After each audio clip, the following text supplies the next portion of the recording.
It's another edition of Pens Down. Thanks for joining us. Today, we've been joined by a veteran in the trade. He's the former editor of the London-based New African magazine and currently the editor of the Zimbabwe-based Third Eye magazine. Baffour Ankomah is my guest. Thanks for joining me, sir. Thank you for inviting me, Stephen. You always try to bring me on, but today is the day. Yes, and long last, as Nkrumah said. Let's talk about the beginning of your journalism journey. At what point did you realize the pen was the tool you were going to use effectively to champion the cause of humanity, especially Black Africa? I think it started very early, before I was even 10 years old, because my uncle, who picked me up when I was 5 years old and took me to, in those days, we call it class 1, when I was 6, was selling the daily graphics. He was a nurse, but he was selling the newspapers on the line, and I would go and sit at this point and read, even when I was 6, 7. And then when I was about to enter GIJ, the Ghana Institute of Journalism, after my A levels, something came to me, and I remember I had to change my name. Yeah, let me check this one. I had to change my name. When I was a baby, I was Christian because my father was a catechist. So I was Christian when I was a baby and given the name Francis. So I carried the name Francis all the way to just before I entered GIJ. And I was asking myself, why haven't I seen any so-called white person calling Kofi and Kweku and saying, why are you carrying all these names? So I decided to change my name. And I sat around and said, look, I am going to be a warrior of the pen to fight the causes of my people in Africa. So I chose the name Baffour, which is the title for the warrior kings of Asante. Yeah. So I chose the name Baffour and I changed my name from there. So looking back, in those days, I was a young, tender age, but all these things were going up in my head. So I changed my name and I took the name Baffour. And I think over this month, this week, is exactly 44 years of me in journalism. And I think looking back 44 years, I've been able to justify the contents of Baffour. Journalism today and journalism over the 4 decades. What has been the kind of transformation or evolutions that you have undergone? You mean personally? Yes, personally. In terms of the gadgets you use, in terms of the approach, in terms of even access to news sources and all that. Yeah. The other day, I was pointing to my wife. Somebody was using the typewriter in front of the High Court in Kumasi. And I said, look. We started with typewriters. Yeah. Okay. Even before you write your stories with by hand, longhand, and then you type on the tablet. And if you're lucky, you have the telephone. Now you go everywhere with your smartphone. Boy, things have changed. We didn't have any of those things, but we practiced journalism on the straight and narrow. You made sure that what you wrote was true, and it will not lead to libel.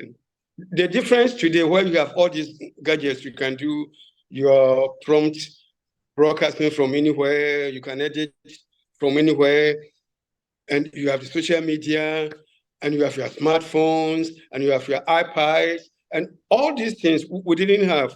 But people are not very careful. These young ones, sometimes when I come back to Ghana and I go on assignments on some conference and I see this young one, they don't take time to practice what we will call the tenets of the trade. So things have changed. And now, even me, I've been transported from the typewriter all the way to the smartphone.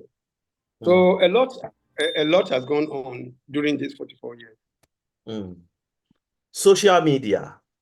It is one of the things journalists are grappling with today. How has it redefined the frontiers of journalism? Very, very much. Very, very much. Because I was talking about how the social media or online publications have almost killed print. Those of us who have worked print forever, we are now an endangered species. Yeah, we are endangered species because I don't think in the next 20 years there will be many newspapers left. Now, you don't even need to be a journalist to be able to do your stories here. You just need a smartphone and you hit on a video recorder, and by the time anybody brings the stories all over the world. So social media has changed a lot for us journalists. And I think we should all try to find an antidote to be able to stay in for some time. Otherwise, there's no hope for us. No hope for us. If you go to even USA, Britain, and other places, there were some big newspapers that are now no longer in print because social media made sure that they could not survive. From what you say, is it the case that social media is a threat to journalism, or you see it as an opportunity? It is a threat to journalism. Yes, somebody could say it's an opportunity because now even the big newspapers have all their social media platforms trying to reach people. So that is a plus. But the negative aspect is that it is a threat. It is a threat. It's a threat because we have already seen, say in the UK, we had the independent newspaper, which was very good and was selling a lot more copies. The independent is dead. They went online and now we don't know where they are. It is because they couldn't compete. The advertising is moving online or has moved online. So newspapers don't get a lot. When I came back to Ghana, I saw the daily graphic and I said, wow. About 75 or 70% of daily graphic is advertising. It's quite interesting. But other places, newspapers are struggling to get any adverts at all. And without adverts, you can't survive. And it is time to the social media. In the line of duty, has your life come under threat for the sheer potency that your pen wields?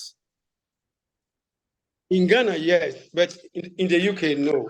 In Ghana, I came under threat. My life came under threat in 1985 as editor of the, where we did a story, which happened about 2-3 months away from the panel, where some dissidents wanted to kill Jerry Rawlings, and they were discovered, and they were attacked, and the house in which they were in at Isiaso in Kumasi was blown up the next day by government forces.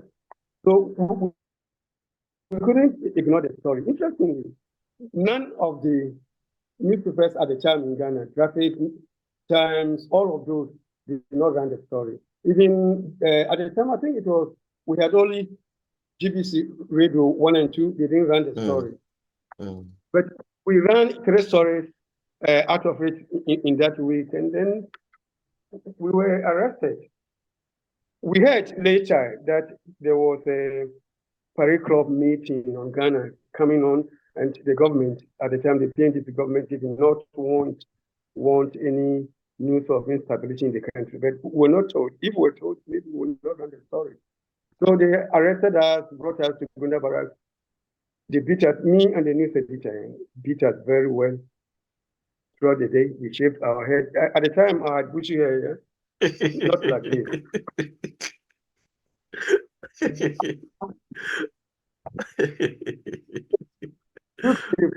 They made us pay for the razor blade. We bought them for them to shave our head. And then, yeah, I spent 50 days in hospital and at home nursing my injuries.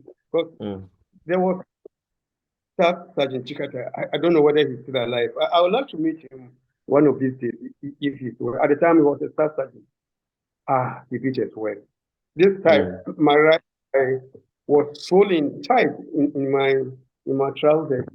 And then we went to Kumasi. So that was the threat. And then a few months later, I had the opportunity, the good luck of getting a scholarship to go and study in France, international journalism. I went, and that course was run by the European Union. So we had a school magazine, and every month we publish the magazine, and the students will go out into you pick one subject in any European country, and you go and report. At the time, I haven't told you how I entered journalism. I will come back to it. So Okay. I was doing sports, so I went over to interview. This was before the 1986 World Cup, to interview the German national team coach. So I went to Berlin. At the time, it was West Berlin. And so my host took me to East Berlin for a day. And I didn't like the look of people, their countenance. So there was no joy. You couldn't see what we call joie de vivre in French. So interestingly, at the time, East Berlin was very influential in PND circles back home in Accra. They were more or less the ones and company. So I remember I went with a train from Paris to Berlin. And on my way back, I did a piece. I wrote it for the Pioneer because I was editor of the Pioneer at the time. And I wrote a piece. And I think youthful exuberance is a bad thing. The youth who are coming up. Youthful exuberance is a bad thing, I repeat. I wrote in that piece a sentence. What I saw in what I saw in East Berlin is what they want to implement, East Germany wants to implement in Ghana, then they will have to cut the heads of some of us to do it.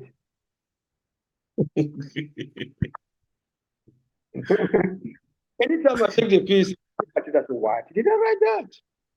Youthful exuberance is madness, I tell you.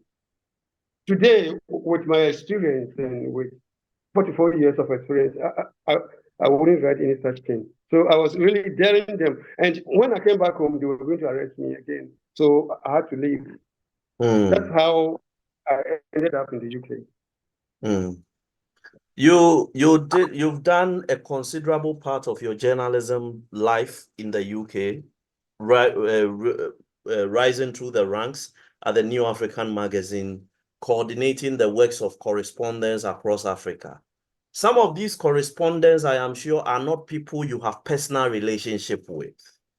How then do you cater for the issues of objectivity, factual discipline, accuracy, and balance as far as their reports is concerned? How do you have a second eye? How are you able to have a second eye over the works they present to you, the reports?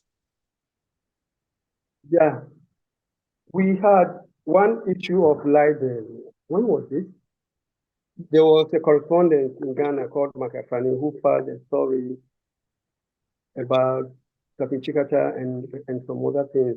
And that led to library. It was in 1990. I've forgotten the year. So we had to settle out of court because much of the sources was coming from secondary sources. So when we contacted those sources, they couldn't the case. So we had to settle out of court. We paid £100,000 even as damages to Captain Chikata. That and paying his legal costs and legal costs. So it cost us a lot of money.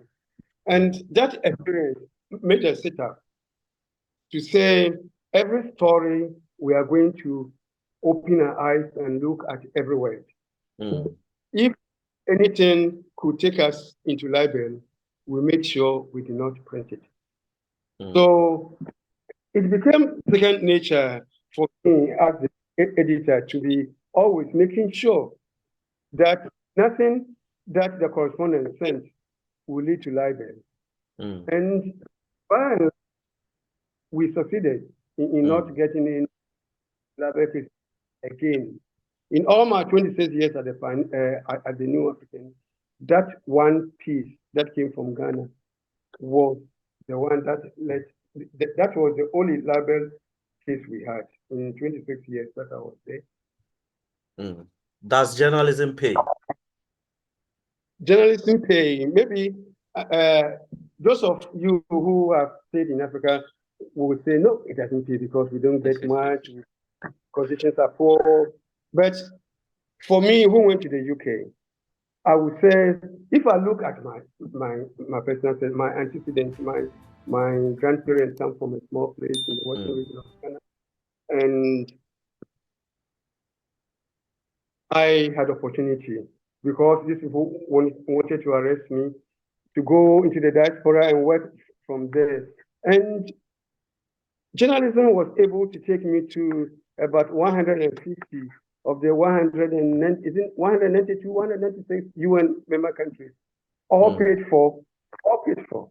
But for journalism, I would not be able to go to any of these countries.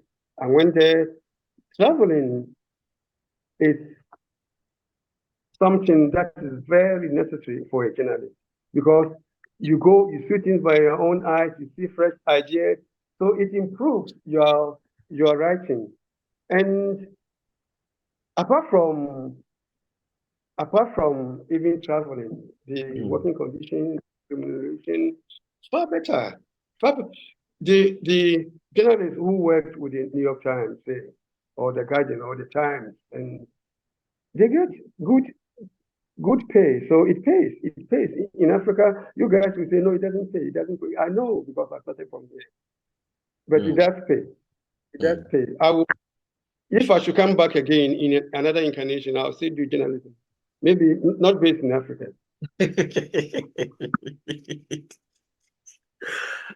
In representing Africa through the sheets of New African magazine, what were the criteria you used to ensure that there was a fair representation of the entire continent?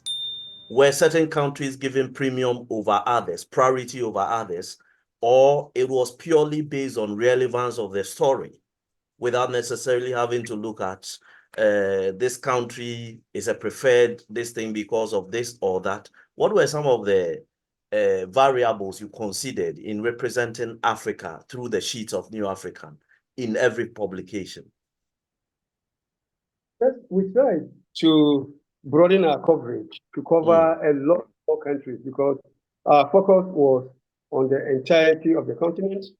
Okay. But we did have some specialized countries where we sold more copies. For a long time, Nigeria was the country where New Africans sold a lot more copies. And then after apartheid was defeated, South Africa took over from Nigeria, and we sold a lot more copies in South Africa. So in New African, we had about 10 such countries where we sold. So those countries were giving premiums. They should be, it was compulsory for them to be in, so that we could maintain the interest of readers in those countries. So we'll give those 5 countries premiums. And then we have some peripheral countries like Ghana, which was around second-ranked countries for New African. And we will also make sure that we have stories on them. But if we had a good story from, say, Sierra Leone, where we didn't find, we still print it. We still print it big. We made sure that our cover stories were a bit more representative of the continent. And by and large, we kept our readers happy across the continent. One of the experienced journalists I hosted here, who had done close to almost 40 years, said here pointedly that any journalist who has not been approached with a bribe in the line of duty before is only being economical with the truth. In the line of duty, has there been any time you were approached with anything material or monetary to compromise the details or the facts of any story you were doing? No, not in my 44 years of journalism, no. In Ghana, when we started, we had that one they call Solly. I don't know what you will define Solly as a bribe. If Solly is a bribe, then yes. But if it wasn't, then no. But when I went to the UK in my international journalism, nobody has offered me a prize. No. To compromise the story, no, not at all. What would you say represents your golden memories? These more than 4 decades of penmanship, golden memories. Golden memories. I think I will put my coverage of Zimbabwe as number 1 because Zimbabwe was a special thing to me, and thankfully to even getting a wife much later. After the storm had settled down, I got a beautiful flower Zimbabwe who is my wife now. It was a good reward for the hard work I did, I think, for Zimbabwe. And then I also did a lot of work on Liberia. Liberia was so, under Charles Taylor, was also a story where the Western media, because America was involved in shooting down Charles Taylor, the reporting of Liberia at the time was very atrocious in the Western media. And I became a sane source because I would go stay in the bush with the soldiers, see what was happening, and my stories always ran counter to what the Western media was reporting. So I can add Liberia as one of my golden moments. So on the issue of Zimbabwe, in the heat of Robert Mugabe's rule, when the West was up in arms with him, pointing out infractions in his administration and all that, New African Magazine took a position that was friendlier to the Mugabe regime. Sometimes bringing out certain things you were convinced Mugabe was doing right, and even going behind the scenes to expose some of the maneuvers of the West against his administration. My question is, did you do that just because you are a Pan-African publication, or there was something the West was covering up which the world needed to know? And I'm saying both, because one, we were an African publication, and we decided to support the African cause. Two, the world, especially Britain and USA, were hiding things, not only Britain and USA, including the European Union countries, were hiding things that the world had to know. So I personally took it as a crusade. Zimbabwe coverage in New African was a personal Baffour crusade because I took time to study the issue. I went over Zimbabwe, traveled over the country, saw what was happening, and what was happening did not match what the Western world or Western media was reporting. So it was incumbent upon us to report Zimbabwe as we did. And let me tell you one thing. When the issue of the land broke out, the Western media drew a line and stood behind the white farmers who were predominantly British and European. So for publication, I decided that, okay, if they are taking that stand and they are reporting, there was no balance, there was no objectivity, they just supported their people. So I told my staff back in London and said, we are also going to support our people. So you may say when it came to Zimbabwe, New African was not objective because we also stood on this side of the line and said we are going to support our people willy-nilly. And our people were right. Our people were right. Mugabe was right. All overnight, they turned him into what they called a Hitler.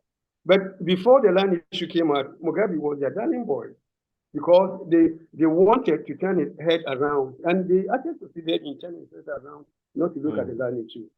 But it came to a point when he saw that he could not do what they wanted him to do. So, yes.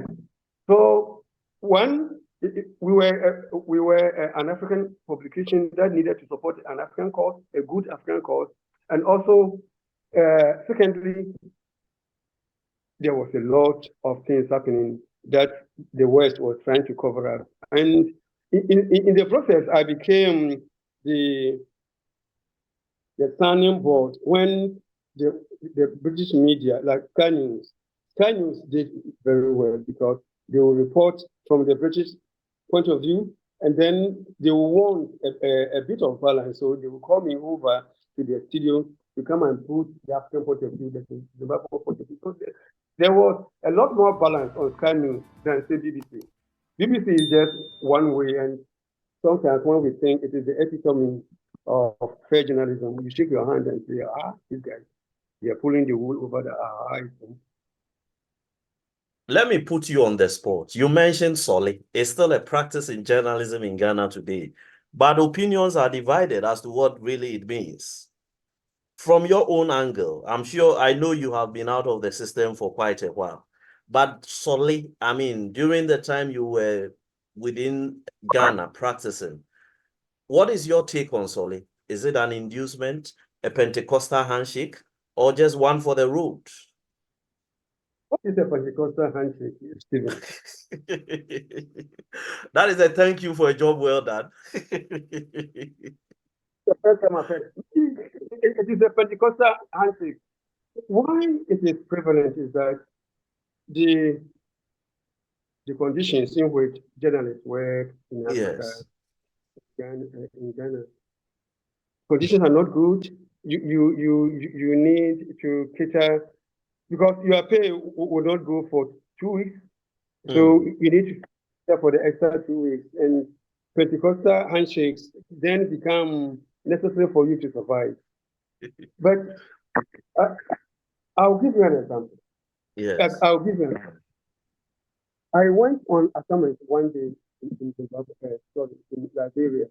This is the same person where in Ghana, Solly was necessary for you to survive. And I was not in the UK after some years being there. And I had a local photographer who worked with me. So we went on assignment. And then after we finished, this guy came with some brown envelopes and they gave. And they were trying to give me one. And I felt very affronted here. Well, no, I said, no, I shook my head and said, no. So I told the photographer and said, if you want, take it. So he had 2 brown envelopes. But this was me, the same person who, when I was in Ghana, starting in the 80s, I would gladly take the brown envelope and go and call it Pentecostal handshake. But years later, when I had lived in the UK for some years and I was going on assignment in Liberia, I felt very affronted for the person to try to give me the brown envelope. You have been in and out of Ghana and some African countries these years you were domiciled in the UK. Ghana specifically, because you are Ghanaian, what is your assessment of the quality of journalism in Ghana today? I think it's gone down. It's gone down. And the interesting thing is that we have the multiplicity of media platforms in Ghana. How many TV stations? How many radio stations? Print is actually dying in Ghana. And I found how they have changed even the front pages. It's an abuse of journalism, right? Or Ghanaian journalism. Ghanaian front pages didn't used to be like what we are seeing today. Everything has gone down. The more TV stations, the more radio stations, the more newspapers coming up, the lower the standard, lower and lower and lower and goodness. I don't know why. Is it because of the education we are getting at the GIJ and other places? Is it because sometimes if you even when you read a story, you ask yourself, do people actually read over their story before they print? And what are the sub-editors and the editors doing in the newsroom? How do they have such a lower level of English to get out in print? I don't know why. You are here, you might know. I wouldn't mount any defense. But of course, one thing I have realized, for instance, before I completed GIJ in 2006, my research project, my thesis, I did the use of incorrect English in the Ghanaian media, case study of the Daily Graphic. And some of the things I found were mind-boggling because it was the same paper that taught me English while I was growing up. But what I found out during my research was a far cry from what the paper represented those years backwards. I feel maybe some people get too familiar with the work and then complacency set in, or simply maybe a lack of motivation is making some people sleep on the job or whatever it is. I am only trying to play the devil's advocate. Yeah, but if it's lack of motivation, then stop being a journalist. Stop being a journalist than trying to demean yourself and your newspaper and the profession generally. When we are at GIJ, after Jerry handed over power to the we formed an association linked with the June 4 movement on campus. And the day and Kujishikacha were to come to campus to launch, they were prevented from entering the campus because word from the captain said, don't allow them in. So the security people at the gate stopped them. And there was some commotion. So Jerry and Chikacha went and said, anytime you're able to invite us, we'll come back. So I think 2 weeks later, we invited them in. And Jerry made a speech, and there was one line that has ever lived with me. He said, the journalist is the only manufacturer whose proper name is attached to his product. 100 years now, what you write will still carry your name. And he's so right. You are so right. So if you are not motivated enough to write or proper English or to even read over your work, stop being a journalist than crucifying your good reputation by the kind of things we are seeing in the media. And where are the seniors? What are the seniors doing? What are the seniors doing? If they say a junior reporter has written bad English, what is the sub doing? What is the editor doing in the newsroom? Why do they allow such crap to come out like that?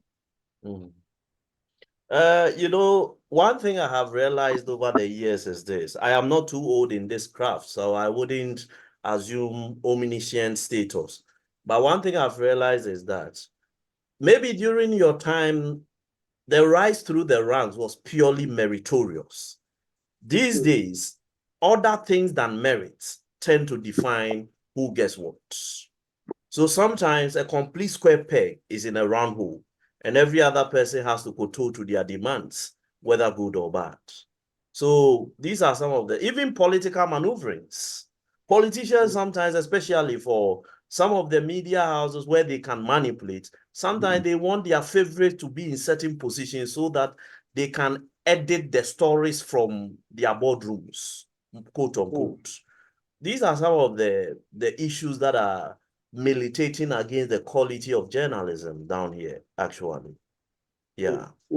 And merit is very, very important because if you go to the rank by merit, then everything, all the system in the newsroom will break down. I remember when I joined the Pioneer, January 1980. By January 1983, I had become editor of the Pioneer. And at the time, I was a very young person. And my first year at the Pioneer, I judged the best journalist, the best worker, the best journalist, and I was giving.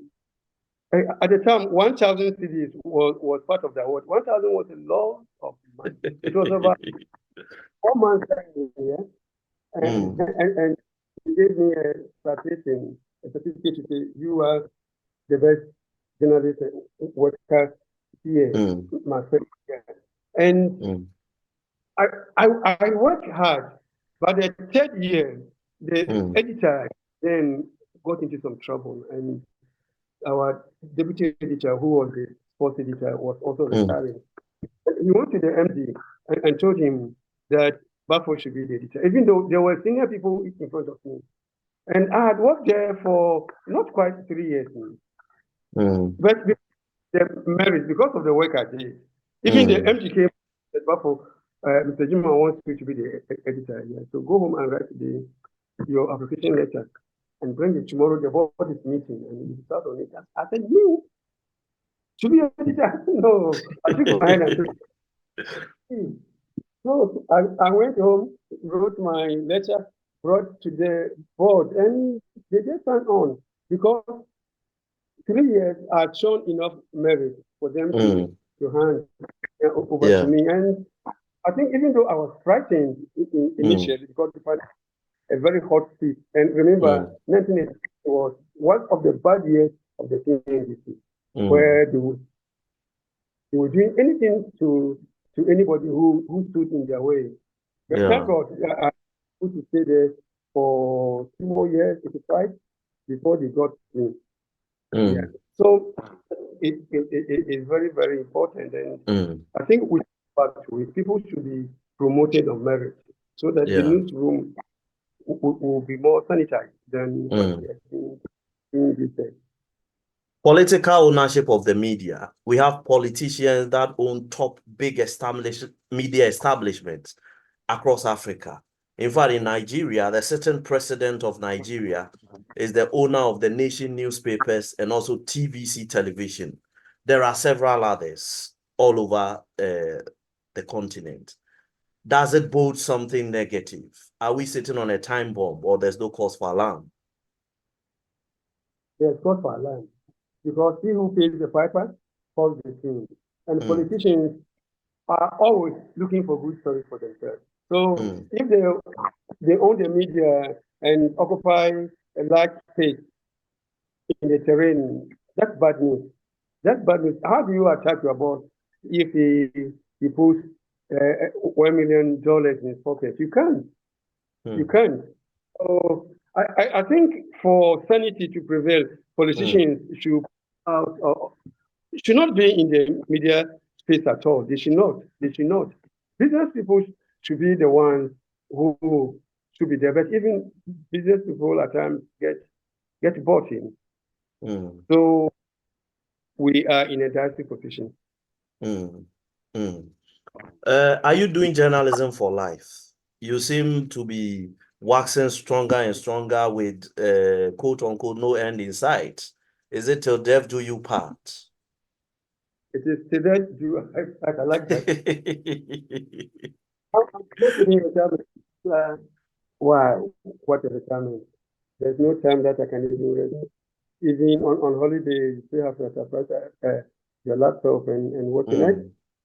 For many times, even traveling on the plane, I still be working on the plane. Even now, when I'm 67 years old, I'm still working on the plane. I mean, it's the death. Once a teacher, always a teacher. For me, I have been in the job for 44 years, and even in the diaspora, those of us who went and were able to get the same work that we're doing here, the same work, we are very few. So because when I went over, I didn't change profession, and I've been in the same profession, and that the profession has paid me handsomely. It has broadened my worldview. It has made me see more of the world. It has even given me a very good wife, I tell you, my brother. So I don't know I can do anything more after 44 years. Yeah. I love journalism. I love writing, and I love the influence that you can get if you do the work properly. If today some mentee of yours or even your own child tells you, I am considering journalism for a profession, what advice would you give that person, and what would you tell the person to do differently, maybe from the way you started? I would tell that person to practice journalism as everybody must practice. I did a very big article on trying to show what is practical journalism and textbook journalism. Textbook journalism is the type that we are taught at GIJ in African Journalism School here, where national interest doesn't come in. But through my stay in Britain 26 years and after, I found that all these BBC, CNN. If you are not told that the CNN is a private corporation, you will think that it is by the American government. Yeah. Do not say that, Yeah. because national interest is cardinal, very cardinal in their reporting. In Africa, we don't teach national interest. So if any of my son, relative, or anybody is trying to enter journalism, I would say, open your eyes and let national interest guide your way. Very cardinal, national interest, national interest, national interest. Strangely, in Africa, we are supposed not to have any national interest. But the American would tell you, even the things that Chancellor is doing in Liberia affect American national interest. The things that if Mugabe takes land in Zimbabwe, it affects American national interest. So why does Ghana not have a national interest? So this is the sort of thing that I will teach anybody from my side wanting to enter journalism today. I have learned a lot of things living in the UK, studying the UK media, studying the Western media. And I say that what they come here to teach us, or their textbooks that come here to teach us, totally different from what they practice on the ground. Totally different. Yet they will come here and say, we are free to publish everything freely. That's a lie. That's a lie. Yes. We did a story in New African where we found that Britain has 50 pieces of legislation that impinge on freedom of speech and freedom of reporting. But this guy will come here and tell you, oh, we are free to do anything. My word. They can only put the wool over the eyes of people who haven't studied the British media. You are Ghanaian. When your job at New Africa came to an end, you chose to relocate or move to Zimbabwe. Yes, Zimbabwe has given you a wife. Was your relocation also a thank you to them for giving you a wife, or there was more to it? I know you are about the most popular Ghanaian in Zimbabwe, but was that a thank you to them? No, I wouldn't say it was a thank you to them. Yes, I am, thank God, because of me, more Zimbabwe women want to marry Ghanaian. So, no anything. Yeah. So, no, my going to Zimbabwe, yeah, apart from, I think was divine. I had purpose to come back home in Ghana in 2012. I'd given 3 years notice that from 2009 that I wanted to come back because I was fed up living in Britain. You know, when you haven't gone there before, you think it's heaven. But after you live there for some years, you see how much you are losing out. Africa, apart if we can tweak a little bit of our system, it's the best place to live now. The open spaces, the sunshine. So anytime I came back from on holiday in Ghana, going back, my spirit within me will be crying when I get to the Kotika airport. I said, what? I'm going back into this place again. I plan to come back 2012 to Ghana. And I said, I'm going to watch the Olympic game. And then after that, I come back. But by 2011, I don't know the kind of wind that blew me. I'm a Christian, but at the time, I don't know how God threw me to Zimbabwe, and I met my current wife. My other marriage had collapsed. So part of the deal was that when I married my wife, my second wife, he had three young boys. She was widowed. The husband had died. I think how many? 4. And the boys were too young to uproot them or take their mother from Zimbabwe to come to Ghana. So I sacrificed myself and said, no, I'm going to live in Zimbabwe so that my wife and I will bring the boys up together until they are independent, and we will then relocate to Ghana. So that's how I ended up there in Zimbabwe. So I see myself as a divine ambassador in Zimbabwe, not for God. as well. Mm. Now you are editor of the Third Eye. What is the key? Is it also Pan-African? What is the key focus, and what are some of the things you intend to highlight, especially now that you are operating an African magazine from Africa? The Third Eye is unique.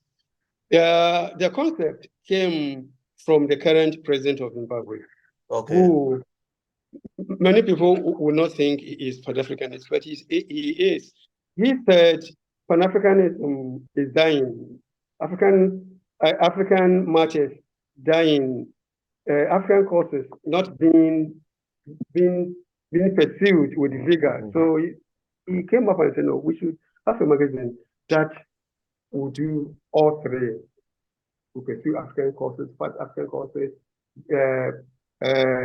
pursue Pan-Africanism,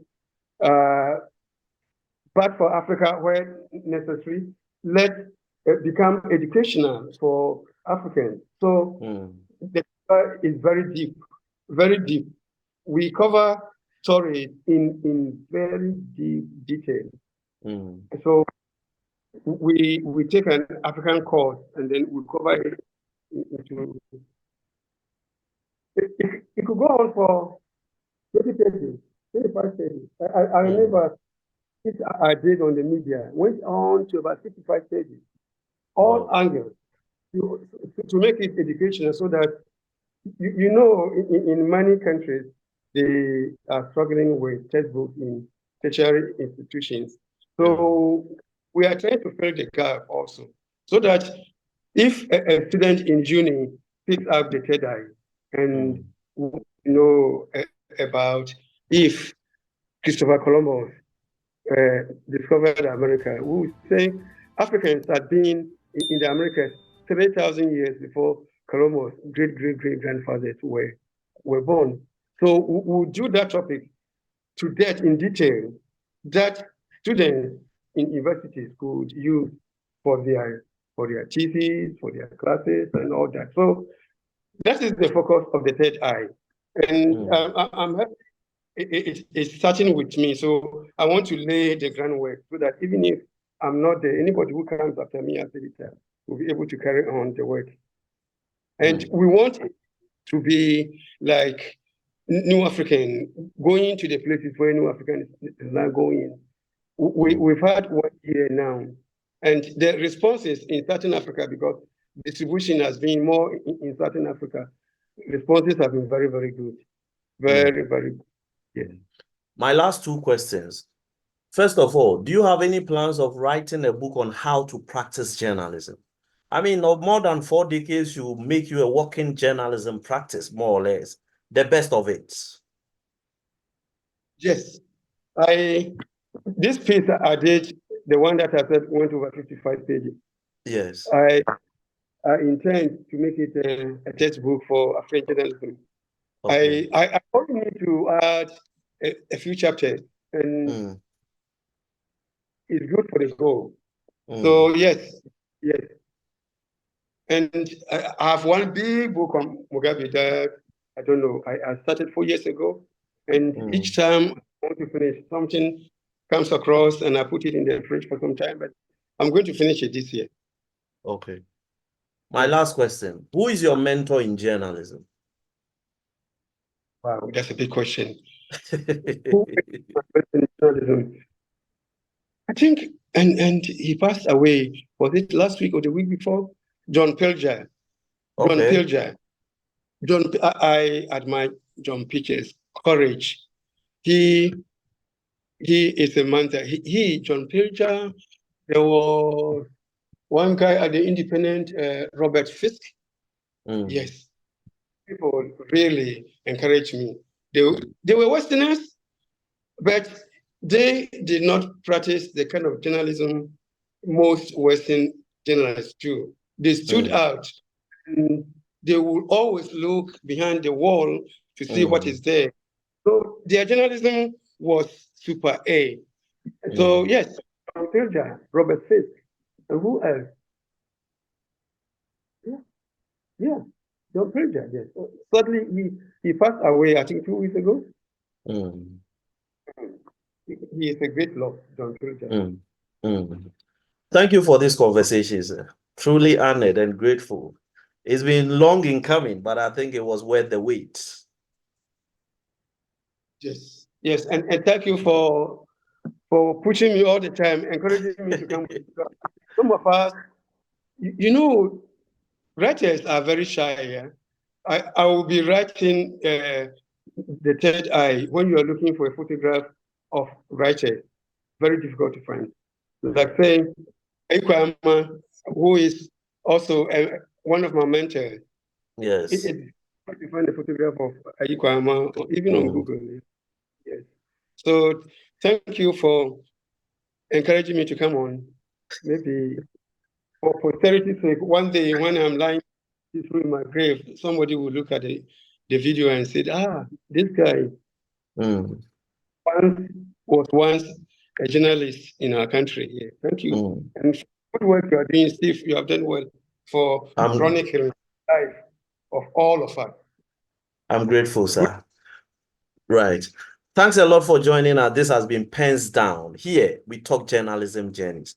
Today, one of the best in the crafts in Africa, Baffour Ankomah. He's currently editor of the Third Eye based in Zimbabwe, immediate past, or rather, a former editor of New African Magazine in the UK.